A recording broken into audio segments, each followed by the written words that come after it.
الحمد لله وكفى وسلام على عباده الذين اصطفى اما بعد فاعوذ بالله من الشيطان الرجيم بسم الله الرحمن الرحيم. قال الله تبارك وتعالى في كلامه المجيد والفرقان الحميد: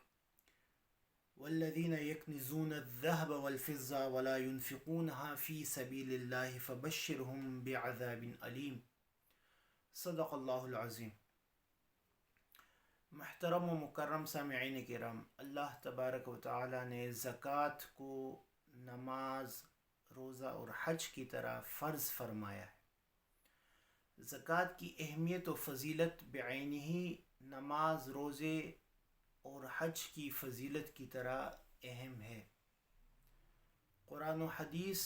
دونوں اس بات کو خوب اچھی طرح سے واضح طور پر بیان فرما چکے ہیں۔ زکوٰۃ بنیادی طور سے ایک مالی عبادت ہے، اس وجہ سے انسان کی زندگی میں اس کو انتہائی اہمیت حاصل ہے۔ سیدنا ابوبکر صدیق رضی اللہ تعالیٰ عنہ نے اپنے دور خلافت میں حتیٰ کہ ایسے لوگوں کے خلاف عالم جہاد بلند کیا تھا کہ جو لوگ زکوٰۃ دینے کے منکر تھے۔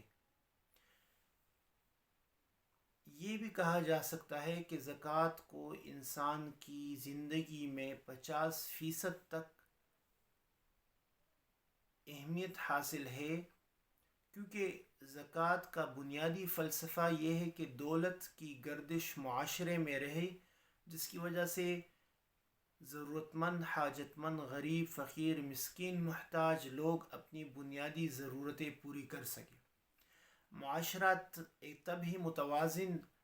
اور فطری اصول پر چلے گا جب مالدار اور صاحب نصاب لوگ اپنے مال کا زکوٰۃ غریبوں، فقیروں، مسکینوں اور محتاجوں کو ادا کریں گے اور اپنے ذمے سے اس فریضے کو اللہ کے حضور نبھائیں گے۔ لیکن جیسا کہ دیکھنے میں آتا ہے کہ انسان دنیا میں مال کی محبت میں اندھا ہو جاتا ہے اور اللہ تعالیٰ کے اس فریضے کو جو اس پر لازم ہے صحیح طور سے ادا نہیں کرتا، تو اللہ تعالیٰ نے پھر ایسی صورت میں قرآن و سنت میں ایسے لوگوں کے لیے جن پر زکوٰۃ فرض ہو وہ زکوٰۃ ادا نہ کرے، بہت سخت اور دردناک قسم کی وعید ذکر فرما۔ مثلا اللہ تعالیٰ نے سورہ بقرہ میں ایسے لوگوں کا، سورہ توبہ میں اللہ تعالیٰ نے ایسے لوگوں کا ذکر فرمایا ہے جو والذین یکنزون الذہب والفضہ، جو لوگ سونے اور چاندی کو خزانہ بنائے رکھتے ہیں، ولا ينفقونها فی سبیل اللہ، اور اسے یا ان میں سے اللہ کی راہ میں خرچ نہیں کرتے۔ یہ صورت عام بھی ہے اور زکوٰۃ کو بھی شامل ہے کہ جس پر زکوٰۃ فرض ہو پھر وہ ادا نہ کرے، یا وہ مال کی محبت میں اتنا اندھا ہو جائے کہ جس کے بعد وہ کبھی بھی اپنے مال میں سے خرچ نہ کرے اور اس کی محبت میں ہی ہر وقت فکر مند رہے۔ تو اللہ تعالی نے فرمایا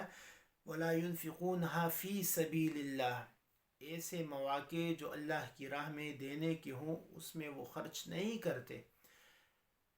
فَبَشِّرْهُمْ بِعَذَابٍ أَلِيمٍ، تو نبی علیہ السلام کو یہ خطاب فرمایا کہ آپ ایسے لوگوں کو دردناک عذاب کی خوشخبری سنا دیں۔ آگے اللہ تعالیٰ نے فرمایا یوم یحمى علیہا فی نار جہنم فتکوی بہا جباہہم وجنوبہم وظہورہم ھذا ما کنزتم لانفسکم فذوقوا ما کنتم تکنزون۔ اللہ تعالیٰ اسی مال کو گرم کر کے ان کے پیٹھ، ان کے چہروں، ان کی پیشانیوں پر داغیں گے، اور اللہ تعالیٰ قیامت کے دن جہنم میں ان لوگوں کے عذاب میں مزید اضافے کے لیے فرمائے گا ھذا ما کنزتم لانفسکم، یہ وہ خزانہ ہے جو تم اپنے لیے بطور خزانہ جمع کرتے تھے۔ فذوقوا ما کنتم تکنزون، بس تم چکو اس خزانے کا عذاب جو تم اپنے لیے جمع کرتے تھے۔ سورہ فصلت میں اللہ تعالیٰ نے دوسری جگہ یہ فرمایا ہے وَيْلٌ لِّلْمُشْرِكِينَ الَّذِينَ لَا يُؤْتُونَ الزَّكَاةَ وَهُمْ بِالْآخِرَةِ ہم کافرون، اللہ تعالیٰ نے ایسے لوگوں کا ذکر فرمایا ہے جو آخرت پر یقین نہیں رکھتے اور وہ مشرک ہے، اور ان کی ایک خصلت و فطرت زکوٰۃ ادا نہ کرنے کی ہے۔ گویا کہ جو مسلمان العیاذ باللہ ثم العیاذ باللہ زکوٰۃ ادا نہیں کرتے، وہ اپنے اس عمل میں مشرکوں جیسا عمل و برتاؤ کا اظہار کرتے ہیں۔ اس وجہ سے زکوٰۃ کی اہمیت انتہائی ضروری ہے کہ اس سے معاشرے کی رفتار فطری اصولوں پر قائم رہتی ہے، یعنی معاشرہ جس میں ہر قسم کے طبقات ہوتے ہیں، اعلیٰ، متوسط اور ادنیٰ طبقہ، تو زکوٰۃ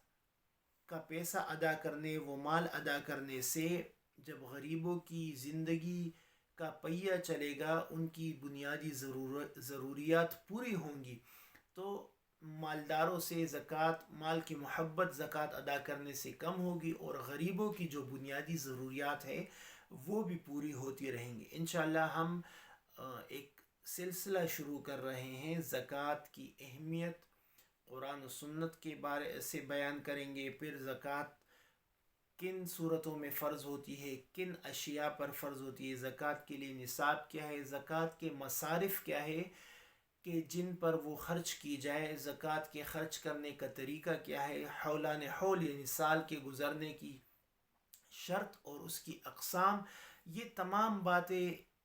یا اس کے علاوہ وہ باتیں کہ جو لوگ کسی کو قرض دے دیتے ہیں، یا زمین یا پلاٹ خرید لیتے ہیں، یا رینٹ کرائے وغیرہ پر گھروں کو استعمال کرتے ہیں، ان تمام کے احکامات انشاءاللہ ہم ایک